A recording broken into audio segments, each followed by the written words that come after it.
Bom, vamos começar aqui a nossa leitura dos prolegômenos para a ontologia do ser social, né, dando prosseguimento a essa reflexão aí, que é uma reflexão de fundo sobre questões importantíssimas, sobre o estranhamento, sobre a praxis, enfim.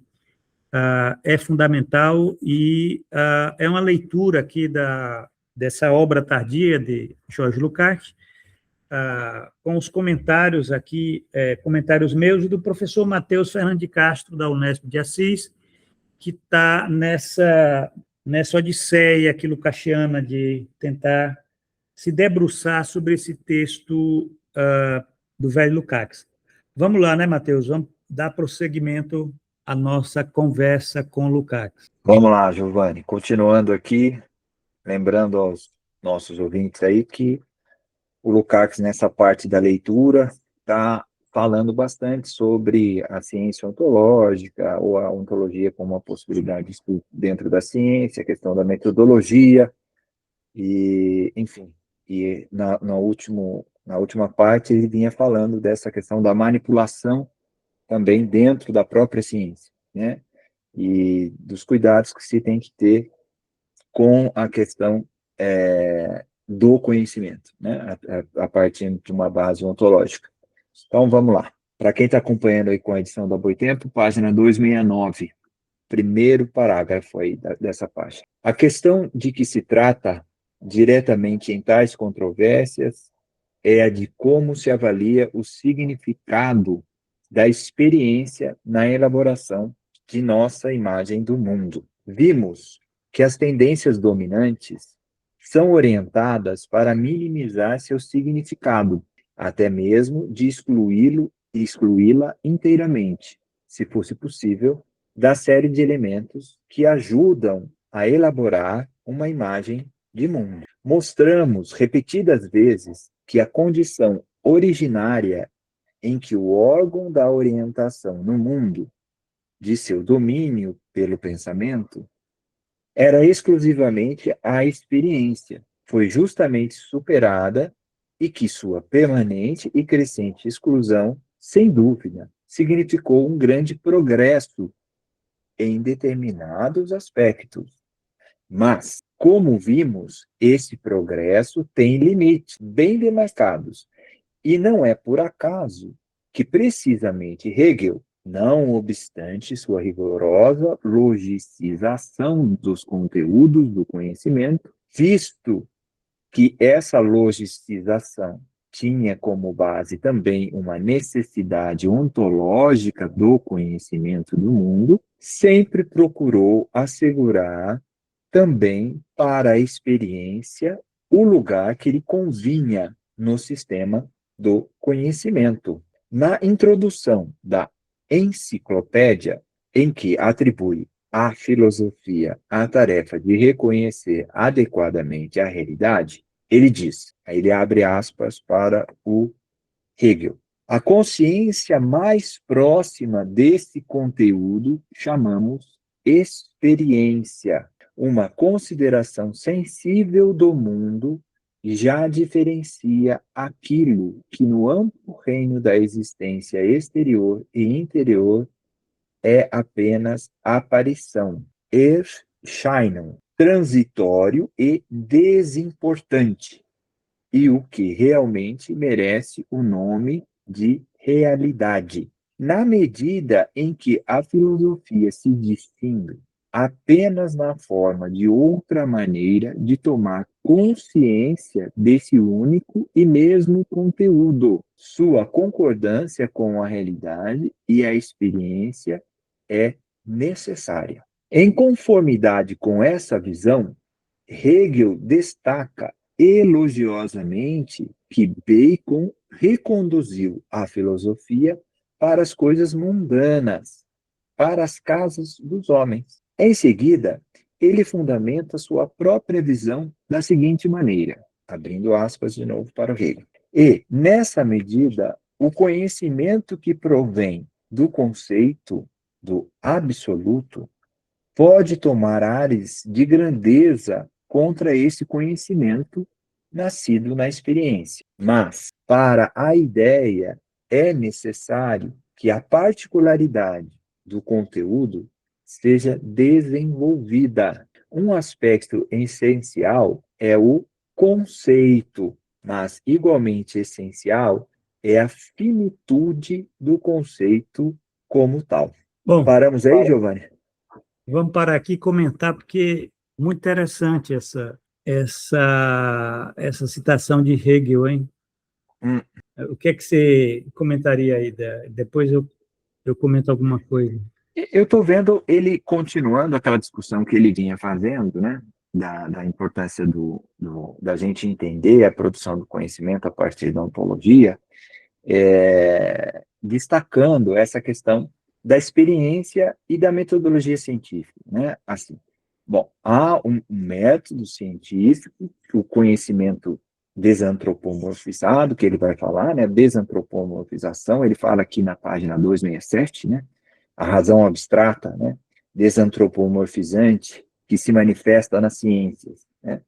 Diante do entendimento da vida cotidiana, apenas experimentalmente orientado em sentido ontológico, né?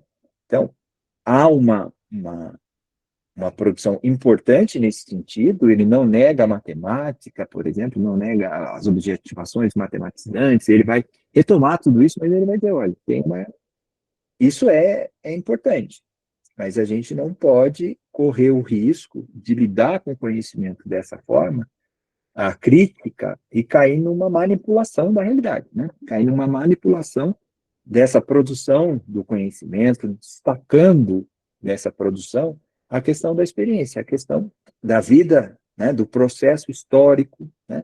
Que está por trás dele, né? Então, é preciso conseguir realizar essa grande empreitada, vamos assim, que é buscar o conceito, né? Mas também levar consigo a experiência e trazer esse conceito de volta à realidade, né, Giovanni? Quer dizer, como é que nós vamos produzir um conhecimento que se destaca totalmente da realidade, né?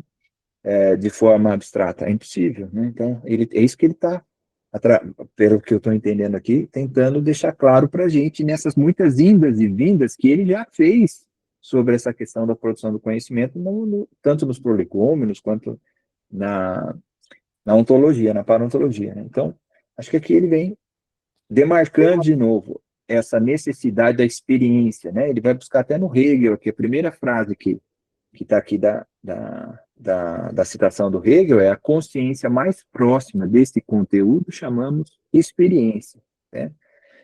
Então, ele está dizendo aí, olha, é necessário, né, a gente não perder de vista a questão da experiência. Agora, também não é só a experiência, há a necessidade da produção do conceito, né, que é a parte da segunda citação aqui, quando ele vai terminar falando sobre o conceito, né? Um aspecto essencial é o conceito, mas igualmente essencial é a finitude do conceito enquanto tal, né? Então, essa possibilidade dialética, eu usaria dizer aí, né, da compreensão da realidade, né, que passa por uma ação sobre essa realidade, né, passa pela questão da experiência. Se você não age, né, sobre a realidade, se você não produz essa ação a partir daquilo que você entende das determinações, como é que você vai produzir um conhecimento, né? Como é que você vai para a parte da praxis, ou seja, o conhecimento efetivo a partir do desenvolvimento de uma praxis científica, né? Então, parece que ele está lutando aqui para mostrar para a gente a necessidade de ir para além da contemplação, né? Das possibilidades de desenvolvimento da contemplação da realidade, mas da própria produção, que o conhecimento é parte da autoprodução da realidade que nós, como seres humanos, tanto no seu aspecto singular quanto no seu aspecto genérico, somos produtores, né, dessa realidade. Então, acho que é isso que eu consigo entender. Ele está resgatando essa importância aqui, ele vai buscar o Hegel, enfim, vai buscar essas coisas para justificar o seu argumento, né? Exato, exato. Aí é interessante que ele diferencia aqui, ele diferencia fenômeno, né, quer dizer, Hegel, né? Fenômeno, realidade e a experiência, né? Quer dizer, e o conceito, quer dizer, você tem aí pelo que eu entendi, né? Você me corrige aí, senhor. Quer dizer, o fenômeno é aquilo que é a consideração sensível do mundo, que a existência exterior, interior, as transitória e desimportante. Então, essa dimensão aí da fenomênica, né? Aí você tem a realidade, né? Aquilo que merece o nome de realidade, que é aquilo que a filosofia, né? Ela lida, né? Quer dizer, a filosofia, ela procura aprender essa, né? Quer dizer, tomar uma consciência, né, com esse outro conteúdo que é a realidade. Agora, a realidade, ela não se confunde com a experiência, né? Quer dizer, embora a experiência ela é necessária. Agora, por que a experiência é necessária? Essa é a questão, né? Aí o Francis Bacon ele entra exatamente para dizer, olha, é necessária porque se ficar só nesse nível do conceito, né, você não consegue chegar a casas dos homens, né, as coisas mundanas, quer dizer, tem que baixar a filosofia para as coisas mundanas, para a casa dos homens, né, quer dizer, o que na verdade, né, essa experiência, ela não elimina a questão do conceito, né, da ideia. Quer dizer, o fundamental é você ter uma experiência que lide com o conceito. Agora, o conceito, ele tem que ter um outro estatuto. Esse estatuto que ele coloca aqui né, da particularidade, quer dizer, da finitude do conceito como tal, né? Isso é muito interessante. O que eu diria é que eu entendo por categoria, né? Quer dizer, para diferenciar categoria de conceito, né? Quer dizer, a categoria, ela é exatamente esse conceito que ele é finito, né? Quer dizer, finito é histórico, pronto, vamos utilizar essa palavra aqui, embora não esteja, né? Embora Hegel não fale, né? Hegel não lide com essa, né? Não fale histórico, tal, porque ele está falando no desenvolvimento do espírito, né? Do conhecimento, do espírito. Agora, na perspectiva materialista, né? É impressionante como no próprio Hegel, se você meter a mão assim, o coração dele é materialista, né? Quer dizer, tem o idealismo, tem, mas é um idealismo objetivo. E só essa formulação aqui, ela já mostra isso, né? Quer dizer, ele não despreza a experiência é necessária, né? Porque ela lida com a realidade, né? E ela lida com a realidade de uma forma, né? Que, evidentemente, né?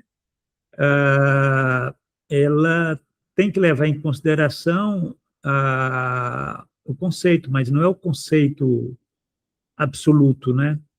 Quer dizer, o conhecimento nascido da experiência, ele é um conhecimento finito, quer dizer, histórico, né? Isso que é interessante, porque isso que é o materialismo histórico, né? Quer dizer, esse adjetivo aí, ele é fundamental, porque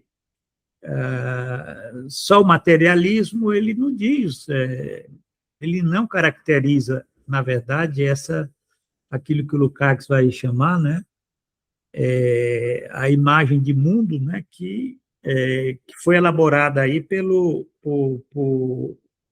Karl Marx e Friedrich Engels, né? Quer dizer, essa imagem ela é materialista, mas ela é um materialismo prático, é um materialismo histórico, é o materialismo que não despreza essa dimensão da finitude do conceito. O que é que significa isso? Significa que que você não tem essa absolutização do conceito, né? Isso dá um certo incômodo, né? Dá um certo incômodo, porque, mas na perspectiva ontológica, por isso tem que ter o controle ontológico, né? A gente tem que entender que todas essas categorias, elas passam, né? Elas têm um via ser, né? Você tem isso é interessante que está em Hegel, isso aqui é enciclopédia, né? Está na enciclopédia, essas citações aqui que o Lukács pensa, né? E para aqueles que acham que Hegel não, não dava um valor à experiência, está aqui, dá um valor à experiência, né? Ele reconhece aqui, inclusive, né? Ele tem elogios aqui ao Francis Bacon, né? Que foi um filósofo, né, inglês que foi um dos fundadores aí do empirismo inglês, né? O empirismo inglês que se confrontava com o racionalismo francês, né? Que isso é interessante, né? Se atravessava o Canal da Mancha, você tinha outro mundo filosófico, né? Enquanto na Inglaterra você tinha, né, era mais o empirismo, né? A questão da experiência, né? De onde é que viu o conhecimento da experiência, né? Na França, você tinha outra visão de mundo. Lá, né, de onde é que vinha o conhecimento? Vinha da razão, né? E isso daí, de um certo modo, era né? E Hegel, na verdade, ele não é dualista, né? Pelo contrário, a filosofia de Hegel é uma filosofia, ela é, ela é holística, né? Ela é antidualista, é imanente, né? Quer dizer, você não pode desprezar a experiência, mas também você não pode achar que a experiência por si só ela possa te dar o conhecimento do mundo, né? Então, isso aqui é interessante, o Lukács está resgatando isso, né? Que, a partir de Hegel, né? Só para mostrar como Hegel realmente foi um gigante, né? Que Lukács nunca deixou de reconhecer, e muito menos Marx, né? Apesar dos limites, né, desse pensador, né? Que hoje em dia é menosprezado pelos marxistas aqui, principalmente aqui no Brasil, né? Que você tem um marxismo mais positivista, né? O Thusser, esse pessoal de uma tradição estruturalista francesa, né? Quer dizer, uma coisa curiosa, a gente absorveu o marxismo que vem desse lado mais cartesiano, né? Que deu no estruturalismo e que, de certo, matou a dialética, né? Quer dizer, a dialética ela não está nem num lado nem do outro. A dialética ela está na Alemanha, né? Não está nem na Inglaterra nem na França, né? A Inglaterra é a tradição empirista e a França é a tradição cartesiana, racionalista, tal. Mas o idealismo alemão, principalmente o idealismo objetivo, no caso de Hegel, né? Ele conseguiu superar essa herança, né, da filosofia moderna, a partir de Descartes, né, e essa polêmica toda aí sobre a teoria do conhecimento, né, afinal de contas, de onde é que vem o conhecimento, né? Quer dizer, Hegel conseguiu superar essa briga entre essas duas visões de mundo, né? É isso daí, vamos prosseguir que tem mais. Todavia, e aí ele está se referindo, vai começar a se referir à citação, né, do Hegel. Todavia, aqui se evidencia também uma das fraquezas metodológicas de suas visões, tão grandiosas em suas intenções. Pois Hegel é aqui, no fundamento último de seu método, tão dualista como antes e depois dele foram os defensores e adversários da experiência, empirismo. Esta última poderia aprender apenas a particularidade, a finitude, enquanto as formas reais de construção da realidade, os autênticos objetos da filosofia, são sua universalidade, sua infinitude, sua idealidade, etc. O fato de que Hegel também reconheça isso como um conteúdo da filosofia mostra seu entendimento penetrante, que, de alguma forma, se faz valer por toda parte. Com isso, porém, ele só é capaz de completar em termos extrínsecos a mera racionalidade, mas não de compreender a unidade dialética última da realidade. Seguimos, Giovanni, ou comentamos já? Sim, eu acho que dá para seguir. Tem uma citação de Hegel aqui mais adiante, Então, não, é de Marx, então né? vamos lá, Aí vamos lá. vamos lá. Mostramos repetidamente como Marx combate a tendência abstrata da logicização idealista hegeliana da realidade, que deforma o ser. Mas não se contenta em absoluto com isso. E nos manuscritos econômicos filosóficos também chega a falar em nosso problema atual. Parte do fato de que a apropriação da realidade em Hegel, em última análise, só ocorre no pensamento puro, no pensamento puro. É uma apropriação desses objetos como pensamentos e movimentos de pensamento. E como Marx também conhece e critica a tendência do pensamento hegeliano que acabamos de tratar, acrescenta. Então, aí ele vai abrir aspas para o Marx. É por isso que já na fenomenologia, apesar de seu aspecto absolutamente negativo e crítico, e apesar da crítica efetivamente encerrada nela, crítica frequentemente antecipadora do desenvolvimento ulterior, está latente enquanto germe, enquanto potência, como um mistério, o positivismo acrítico e, do mesmo modo, o idealismo acrítico das obras hegelianas posteriores. Essa dissolução e essa restauração filosóficas da empiria existente. Se, pois, quisermos apreciar corretamente em Marx a superação crítica da dialética hegeliana, temos de ver que nesse tocante, não apenas, como em geral costumam dizer os marxistas, um colocar de pé do idealismo hegeliano, mas, ao mesmo tempo, inseparavelmente, também da crítica do seu positivismo acrítico. É interessante aqui. Aí conclui aí ou prossegue? Você que sabe que o próximo parágrafo é grande. É grande, então vamos parar aqui, porque eu acho que tem coisas interessantes aqui para a gente colocar, e o interessante está aqui Lukács fazendo a crítica de Hegel, porque, embora Hegel tenha feito aquele movimento, na verdade, ele não conseguiu, né, quer dizer, ele não conseguiu aquilo que é fundamental, que é essa unidade dialética última da realidade, né? Quer dizer, parece que essa incapacidade de Hegel, que está resolvendo essa questão da apropriação da realidade em Hegel, né? Quer dizer, eu penso que isso tem muito a ver com a miséria alemã, né? Aí entra a questão do limite, né? Que mesmo um filósofo, um gigante como Hegel, ele foi limitado na sua visão de mundo, né? No que diz respeito a essa concepção da apropriação da realidade, que, em última análise, só ocorre no pensar puro, quer dizer, é a coisa da miséria alemã mesmo, não? Era um país que não te dava condições de você estar pensando, né,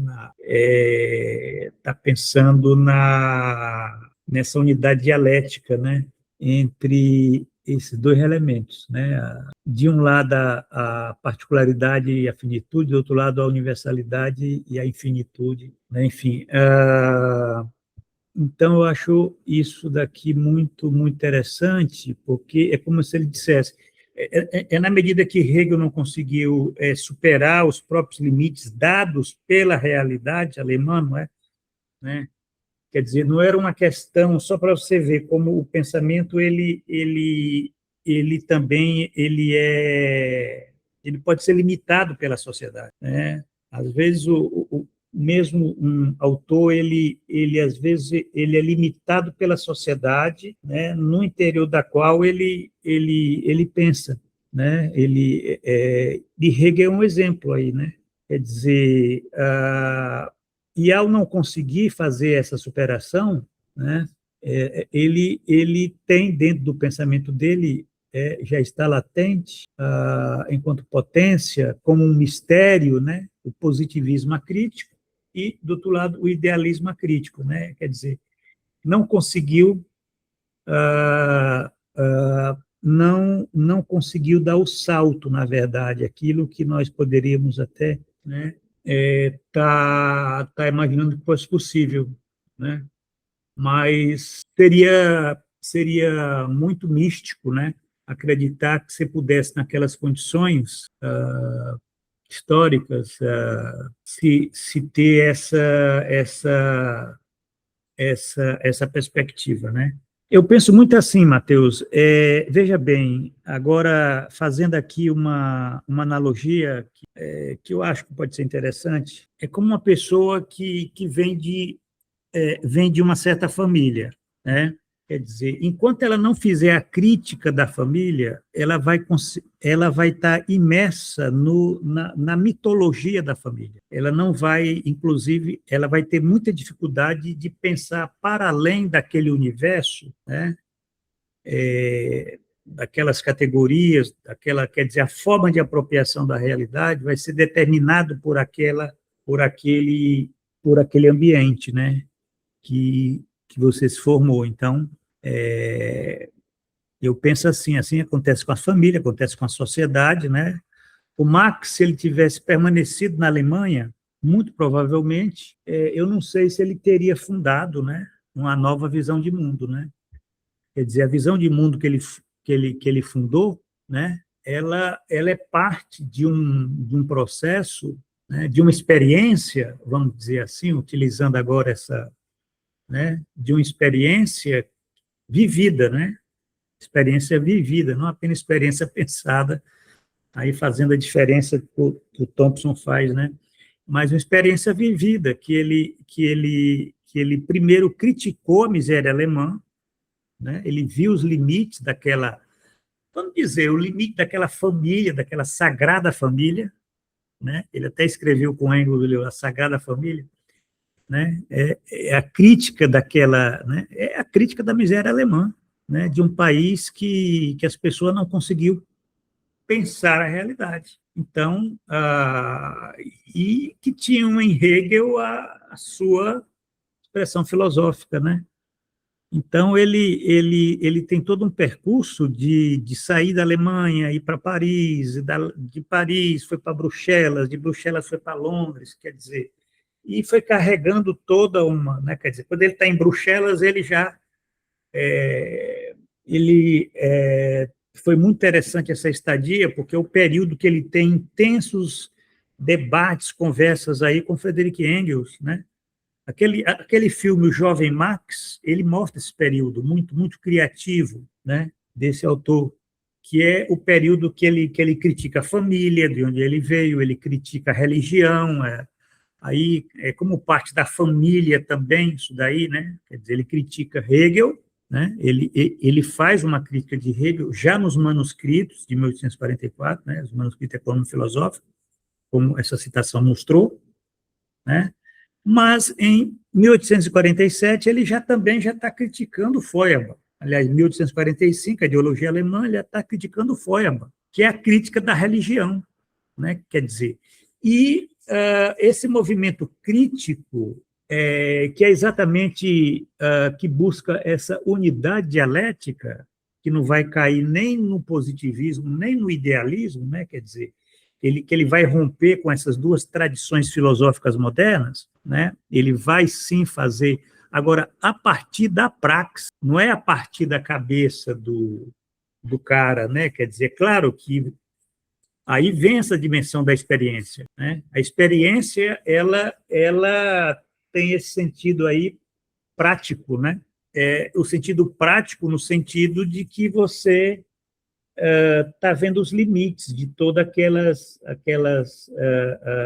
conhecimento, né, que ele veio. É por isso que o marxismo, ele, na sua essência, ele é uma crítica. Ele é crítica do existente. Ele critica tudo. Ele critica a família, critica a religião, critica a economia política, critica o Estado. É crítica, né? É por isso que num país como o nosso, né, numa família como a nossa, né, que tem toda uma formação acrítica, né, quer dizer, é muito difícil você ter um marxismo, na verdade, um marxismo com essa envergadura assim, original, né? Quer dizer, você tem um marxismo que ele cai né, no meu entender, cai num positivismo acrítico, que é a coisa do estruturalismo, né? De uma que não, onde você não tem dialética, você tem positivismo, né? Onde você não tem materialismo histórico, você tem um materialismo vulgar, que é o idealismo, né? Não deixa de ser um idealismo. Quer dizer, isso é que é interessante, a coisa da... E, nesse sentido, mostra como Hegel ele foi um gigante, mas o que limitou ele foi a miséria alemã. E Marx, ele foi um gigante, porque ele subiu nos ombros de Hegel e viu longe, mais longe do que Hegel, né? Ainda bem, o Marx poderia ter sido um professorzinho de direito lá na Universidade de Berlim, se não tivesse sido perseguido pelo imperador, né, da Prússia, né, que aliás era né, o secretário do imperador da Prússia, o Frederick, ele era primo da mulher do Marx, né? Quer dizer, a Jenny von Westphalen, olha só, ela poderia ter tido uma vida muito boa. Ela vinha de uma família de classe média, né? Que próximo lá do príncipe, lá do imperador, tal, mas ela preferiu, né? Casou com o Marx, com essa cabeça desvairada, né? Que largou tudo, né? E assumiu essa postura, né, essa atitude revolucionária, né, de fazer a crítica do existente, né. Começou como jornalista, né, foi trabalhar como jornalista, foi perseguido, saiu, teve que se exilar na França. Agora, todo esse movimento aí foi muito positivo para nós, porque fez Marx o que ele foi, né. A gente tem que ver que, às vezes, as coisas acontecem assim né, para formar, de fato, nessas experiências, foram experiências que foram traduzidas, então, numa visão de mundo que é o que nós temos, né, que tem o seu cume aí na crítica da economia política. O que o Marx fez morando em Londres, né, onde ele teve todo acesso à cultura do tempo dele, lá no Museu Britânico, né, porque ele não tinha recurso para comprar livro, né, ele estudava lá no Museu Britânico, né, ele morava numa casa com 2 cômodos, né, havia uma situação de uma miserabilidade muito persistente. Então, quer dizer, você imagina o esforço que ele fez né, e nunca trabalhou, porque teve quem financiasse ele, foi Friedrich Engels, teve sorte também. Tem que ter sorte na vida, às vezes a gente precisa, né? E o Engels foi o que ajudou muito, né, o amigo, né, porque eram duas inteligências magistrais e que contribuíram para toda essa nossa herança, essa herança crítica que a gente está lendo aqui, né? Porque, obviamente, sem Marx nós não teríamos Lukács, e enfim, mas é a história como ela é feita, né? Mas é isso. Eu deixo agora com você fazer os comentários finais, né, desse parágrafo muito rico que nós lemos. Giovanni, eu não tenho muito a dizer, não. Acho que você falou bastante coisa importante aí, né? E eu não teria grandes contribuições para ampliar a análise que você fez aí, não. Acho que vai nesse sentido mesmo, né? Ele está fazendo uma crítica, está trazendo essa crítica à luz aqui, para dar sequência naquilo que ele está falando sobre o conhecimento, né? E ele não teria como fazer isso de forma ontológica, né? Tomando como base a teoria do Marx, sem passar pelo Hegel, né? Sem fazer essa análise do Hegel aí, porque está na base, né, desse pensamento. Como você lembrou, o Marx morou na Alemanha, né? Morou na Inglaterra, né? Morou na França também, né? Enfim, teve em alguns lugares aí, né? Andando e estudando e produzindo, né? E acho que, de alguma forma, todo esse movimento que ele ele viveu, seja da perseguição, seja de ter encontrado bons amigos, enfim, boas companhias, foi fundamental mesmo nesse processo de construção de uma obra que atingiu, aí, segundo Lukács, né, essa possibilidade de uma unidade dialética última da realidade, né, um materialismo que conseguiu ser um materialismo histórico e dialético, né, e produzir uma análise tão grandiosa aí como ele tá colocando e tentando trazer para a gente, decifrando, né, a partir da importância desse método, enfim, que ele vem falando aqui, né, ele vem falando sobre a experiência, a importância da experiência, a importância do conceito, enfim, ele vai transitando nesse manuscrito que nos foi legado aqui pelo Lukács, né, como você sempre faz questão de reafirmar, um manuscrito, né, um livro que não foi acabado, mas que, enfim, a possibilidade de ler esse pensamento do Lukács vai nos levando, né, junto à possibilidade de repensar a própria obra, seja do Lukács como a própria obra do Marx, né, de relendo, refazendo leituras, né, e atualizando essa leitura, que eu acho que é o principal objetivo que o Lukács tem com a sua obra, né, permitir que a gente relembre essa tarefa fundamental, que é a atualização constante do marxismo, né? Porque não devemos pegar as suas categorias, enfim, e aplicá-las à realidade, né? Isso não é o método, né? Esse não é o caminho. Então é isso, Giovanni. Acho que por hoje é o que nós tínhamos aí para contribuir. Paramos aqui, É né? E isso, depois mas, seguimos. exato. A leitura continua, mas só antes de concluir de vez, eu queria só.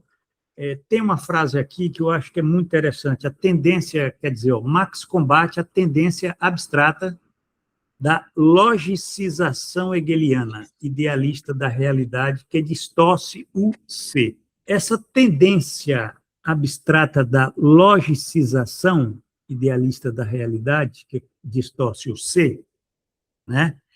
Quer dizer, ela não está presente só em Hegel, ela também passou a estar presente no marxismo. Você tem um marxismo onde se manifesta essa tendência abstrata da logicização idealista da realidade, no sentido, por exemplo, quando se fala em capital, você utiliza aquelas categorias da economia política, quer dizer, a crítica da economia política se torna meramente uma teoria crítica do valor, né? Quer dizer, se torna meramente ali um jogo de você estar trabalhando no plano lógico aquelas categorias, né, que compõem da realidade, mas que estão nessa dimensão abstrata, né, que distorce o ser. Por que distorce o ser? Porque estão desconectadas da praxis, né? É por isso que você tem um marxismo sem luta de classe. Você tem um marxismo que não tem, né, da história, né, fica meramente num jogo de categorias lógicas, né, que, no fundo, são idealistas. Você tem uma visão idealista, uma pessoa que você pode ler Mesaros e fazer uma leitura idealista de Mesaros, né? Como nós vemos aqui no Brasil, é muito comum essa tendência, né? Porque nós temos uma miséria, assim como tem a miséria alemã, tem a miséria brasileira, né? Uma dificuldade imensa da gente ter esse contato com a realidade, né? É como se houvesse um obstáculo assim para a gente lidar com a realidade. A realidade, então, ela se torna uma coisa abstrata, e de abstrata ela vai para a lógica do capital, né? Aí não se coloca, isso distorce o ser, porque você não tem praxis. E isso talvez seja o grande esforço que nós temos que fazer em sempre estar buscando essa crítica, né, dessa logicização, né, de não ficar meramente nas categorias lógicas, né, no conceito, naquele conceito, né, que o Hegel colocava aqui, né, aquele conceito que não lida com a finitude, né, com a particularidade, né, quer dizer, a questão da particularidade, olha só, né, a particularidade do Brasil, via colonial, prussiana, um país de formação escravista, quer dizer, de estar fazendo a crítica, esse é o nosso ser, né? e a gente faz toda uma reflexão sem levar em consideração a particularidade dessas categorias. Então, é isso. No próximo encontro, nós daremos prosseguimento a essas reflexões ainda agora no esteio de Marx, né? No esteio de Marx. É isso aí, gente. E convido vocês a lerem a última postagem do blog Crítica do Capital, né? Onde eu discuto Lukács e o termo Sehnsucht, né? A palavra alemã Sehnsucht, que Lukács utiliza, e que é um termo muito interessante para nós, aí sim, vemos a riqueza que é essa reflexão sobre a praxis, né?